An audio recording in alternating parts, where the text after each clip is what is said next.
बाकी उन्होंने किसी भी बस में किसी को कुछ नहीं कहा, सिर्फ जो पंजाब से ताल्लुक़ रखते हैं उन्हीं का शनाख्ती कार्ड देके उनको ही फायरिंग। वक्फे वक्फे से उन्हें गोली मारी है तड़पा के। मेरे भाई को 7 गोलियां लगी है। इतनी बेदर्दी से वहाँ पे जो भी पंजाबी जाते हैं उनको कत्ल किया जाता है। जब देखा कि हमारे भाई का नाम आया तो तब हमें पता चला। हमने फिर उधर फ़ोन किया कोयटा, पता चला कि हमारा भाई फोत हो गया। बलोचिस्तान है, ये कंट्रोल नहीं कर सकते। इनको लिए क्या मुश्किल है ये, जब वो इंडिया को हरा सकती है तो इनको क्यों नहीं ख़त्म कर सकती है। कब तक ये दहशतगर्दी ऐसे ही चलती रहेगी? सिर्फ पंजाबियों का केड़ा कसूर है? पंजाब का तंग भी किसी नहीं करता है भी शरीफों का। आप यकीन करें, पंजाब वालों के साथ जो ज्यादती कर रहे हैं ये इंतहाई दुख और तकलीफ की बात है। और ये हमारे लोग हैं बलोची, उसके बावजूद ये सब कुछ कर रहे हैं, इंतहाई तकलीफदेह बात है ये। अस्सलाम वालेकुम नाज़रीन, इत्तेहाद न्यूज़ के साथ मैं हूँ आपकी होस्ट चंदा बुखारी। नाज़रीन, हम पाकिस्तान में रहते हैं और आए दिन बहुत से दिल दहला देने वाले वाक़या सुनते हैं। आज भी मैं एक ऐसे ही इलाके में मौजूद हूँ जहाँ से पंजाब का एक शहरी अपनी बीवी और एक बच्ची के साथ अपने ससुराल जाता है, कोयटा। वहाँ पे अपनी बीवी और बच्ची को छोड़ता है और वापस आ रहा होता है कि रास्ते में वहाँ के जो दहशतगर्द हैं, दहशतगर्द ही इनको बोलना चाहिए, बस से उतारते हैं 9 पंजाबियों को, उनके शनाख्ती कार्ड देखते हैं और बेदर्दी से कत्ल कर देते हैं। मेरे साथ इस वक्त मोहम्मद जुनैद के भाई मौजूद हैं, उनसे बातचीत करते हैं। अस्सलाम वालेकुम। वालेकुम अस्सलाम। कैसे हैं आप? अल्हम्दुलिल्लाह। आपका दुख बहुत बड़ा है क्योंकि घर से एक फर्द भी चला जाए ना, उसकी कमी सारी ज़िंदगी पूरी नहीं होती। मुझे ये बताएं कि कब गए और कैसे उनका जाने का प्रोग्राम बना? वो इस वजह से गए थे कि जो उनके ससुराल कोयटा में है, उनको उधर से दावत मिली थी कुरान खाने की। तो वो अपनी बीवी और बच्चों को ना कोयटा लेकर जा रहे थे। तो उधर 2 दिन उन्होंने स्टे किया। तो 2 दिन के बाद वो आ गए हैं इधर। जैसे ही उन्होंने टिकट करवाई है, बस से बैठे हैं कोयटा। जब उनकी कोयटा से वहाँ की उनकी लोरा लाई है, वहाँ पे दहशतगर्दों ने 9 पंजाबियों को ना बुरी तरह से, ये नहीं है कि एक ही बार से उनको ना अल्लाह के पास पहुँचा दिया। वक्फे वक्फे से उन्हें गोली मारी है तड़पा के। मेरे भाई को 7 गोलियां लगी है। 7 गोलियां मारी हैं। अल्फाज नहीं है नाजरीन, मतलब इतनी बेदर्दी से वहाँ पे जो भी पंजाबी जाते हैं उनको कत्ल किया जाता है। अच्छा, मुझे ये बताएं कि टोटल 9 पंजाबियों को इसी तरह से उन्होंने फायर बिल्कुल ऐसे ही मारा उन्होंने। आपको पता कब चला? हमें जुम्मे की सुबह 7 बजे पता चला न्यूज़ से। न्यूज़ हम देख रहे थे, टीवी चलाया हुआ था। तो नीचे जब हेडलाइन आई है कि कोयटा की बस के 9 पंजाबियों को कत्ल कर दिया गया, नीचे जब हमने अपने बड़े भाई का नाम पढ़ा, जब देखा कि हमारे भाई का नाम आया तो तब हमें पता चला। हमने फिर उधर फ़ोन किया कोयटा, तब हमें भी पता चला कि हमारा भाई फोत हो गया। ये बताएं कि आपकी भाभी जो हैं वो वहीं पे थी, वो बाद में आई हैं? बाद में आई हैं, वो वहीं पे थी। बाकी उन्होंने किसी भी बस में किसी को कुछ नहीं कहा, सिर्फ जो पंजाब से ताल्लुक़ रखते हैं उन्हीं का शनाख्ती कार्ड देके उनको ही फायरिंग की। हाँ जी, बिल्कुल ऐसी है। जो पंजाबी थे ना, उन्हीं का ID कार्ड चेक करके उनके बस से निकाला, वो गोली मार के उनको शहीद कर दिया। भाई करते क्या थे आपके? वो जूती के कारखाने में काम करते थे। वहीं पे शुरू से काम कर? हाँ जी, वहीं पे काम करते, और कोई काम नहीं था। जब यहाँ से मिल के गए हैं तब क्या तासुरात थे, क्या उन्होंने बातें की? यहाँ से जाने से पहले बहुत खुश थे।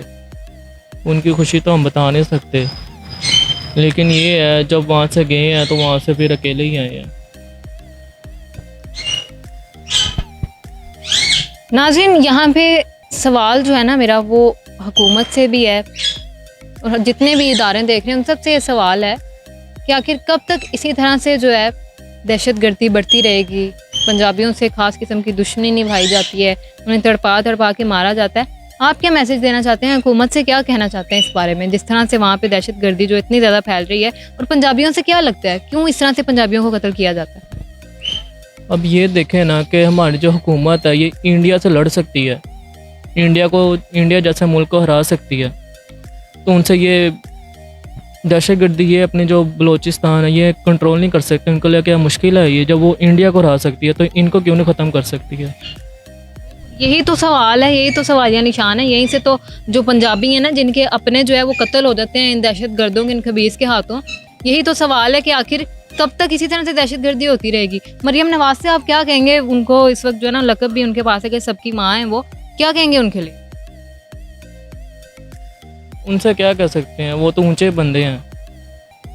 गया तो हमारा भाई है, इसके अलावा तो और कोई अल्फाज नहीं है मेरे पास। नाज़रीन, भाई की जो हालत है वो आप लोग देख सकते हैं।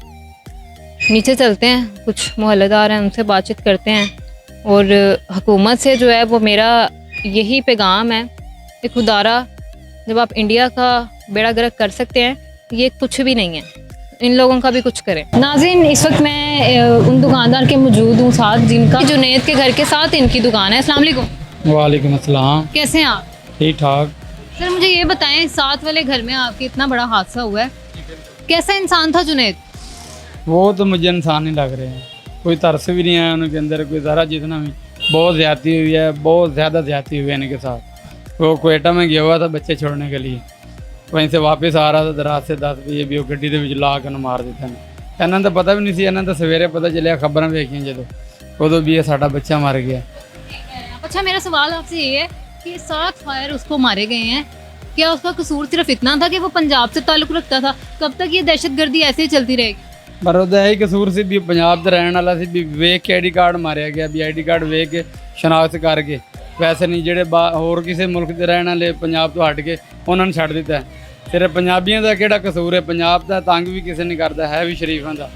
ਇੱਦਾਂ ਤਾਂ ਨਾ ਜ਼ੁਲਮ ਹੁੰਦਾ, ਨਾ ਕੋਈ ਜ਼ਿਆਦਤੀ ਕਰਦਾ, ਆਪਣੇ ਕੰਮ ਨਾਲ ਕੰਮ ਰੱਖਦੇ ਨੇ। मरियम नवाज के लिए क्या कहेंगे? मरियम नवाज के लिए हम क्या कह सकते हैं? हम यही कहेंगे भी इनका इंटरव्यू है, जितना हो सकता है इसका कोई ना कोई हल निकाले। दहशतगर्दी खत्म करनी चाहिए ना? दहशतगर्दी ख़त्म करनी चाहिए, कोशिश कर रही है, पर है बहुत अच्छी। इंशाल्लाह वो मेरा दिल मानता है वो करेगी। कैसे हैं आप? अल्हम्दुलिल्लाह, शुक्र अल्हम्दुलिल्लाह। सर, आप जुनैद के हमसाए हैं, क्या कहना चाहते हैं? बहुत ज़्यादा दुख है इस वक्त के उसको, उसके किसी भी उसने कोई जुर्म ही नहीं किया और उसको इतनी बड़ी सज़ा मिल गई। बेशक आप सही कह रही हैं। अल्लाह पाक उसके कब्र को यकीनन नूर से भर चुके होंगे, क्योंकि शहीद की जो मौत है आपके सामने है कि जिस तरह जुल्म किया गया है। जुनैद एक बहुत ही बेहतरीन आला किस्म का इंसान था, मेहनती इंसान था। अपने बीवी बच्चों को छोड़ने गया, बस ये गुनाह हुआ है। जो वापसी पर उसके साथ जुल्म हुआ है, आप यकीन करें पंजाब वालों के साथ जो ज़्यादती कर रहे हैं, ये इंतहाई दुख और तकलीफ़ की बात है। लेकिन पंजाब वाले हमेशा हर इंसान का साथ दे रहे हैं। आप लाहौर में आपको यहाँ पर हर किस्म के इंसान मिलेंगे जिनकी हम रहनुमाई कर रहे हैं, उनको कारोबार भी करवा रहे हैं हर चीज़ से, लेकिन वो हमारे बारे में इतना तासुब रखते हैं, खुदा की कसम दिल दुखता है इस बात को सोचकर कि ये हमारा ही मुल्क है और ये हमारे लोग हैं बलोची, उसके बावजूद ये सब कुछ कर रहे हैं। इंतहाई तकलीफ़देह बात है ये। अच्छा सर, मुझे ये बताएं कि हुकूमत के लिए क्या कहेंगे? हुकूमत को, मरियम नवाज को क्या पैगाम देंगे कि उन्हें क्या इकदाम करने चाहिए वहाँ पे? अगर वो इंडिया जैसे ताकतवर मुल्क का मुकाबला कर सकते हैं, उनका बेड़ा गर्क कर सकते हैं, तो ये दहशतगर्दी भी ख़त्म कर सकते हैं। देखें, जहाँ तक हमारे वज़ीर-ए-आला पंजाब की बात है, इस टाइम बेहतरीन काम कर रही हैं, लेकिन चूँकि एक ये पंजाब का मसला नहीं है कि ये एक इनके अंडर में अगर आता हो तो मरियम साहब इस पर कभी भी जो है ना बैक स्टेप नहीं लेंगी। मरियम एक आला किस्म की खातून है, अल्लाह उनको बहुत ज़्यादा तरक्कियाँ अता फरमाए, उनकी नज़र बद से बचाए। इस टाइम बहुत बेहतरीन काम कर रही हैं। ये जो काम है ये हमारी हुकूमत का काम है। जैसे कुछ अर्सा पहले हमारे आर्मी चीफ साहब ने कहा था कि ये 1500 लोग अगर बलूचिस्तान को कहीं ले जाएंगे, ये कहीं नहीं लेके जा सकते हैं। मैं अपने यानी सिपा सलार से यही उम्मीद रखता हूँ कि इंशाल्लाह वो बलूचिस्तान को पाकिस्तान का बेहतरीन हिस्सा बना के दिखाएंगे और यहाँ पर जो दहशतगर्दी है उनको कैफे किरदार पर पहुँचाएँगे। अल्लाह उनके भी हिफाजत फरमाए, अल्लाह उनको नज़र बद से बचाए। बहुत शुक्रिया। नाज़रीन, आप लोगों ने पूरा प्रोग्राम देखा है, कमेंट सेक्शन में अपनी राय का इजहार ज़रूर कीजिएगा। और स्पेशली प्रोग्राम के एंड पे मैं आसिम मुनीर साहब से जो है काफ़ी काबिल इज़्ज़त है हम सब के लिए और फ़ख्र भी हमें उन पे, उनसे मेरी दरख्वास्त है, बल्कि सबकी दरख्वास्त है कि खुदारा इस दहशतगर्दी को ख़त्म करें जड़ से, ताकि किसी का बेटा, किसी का भाई, किसी का बाप अपनों से जुदा ना हो। Thank you so much.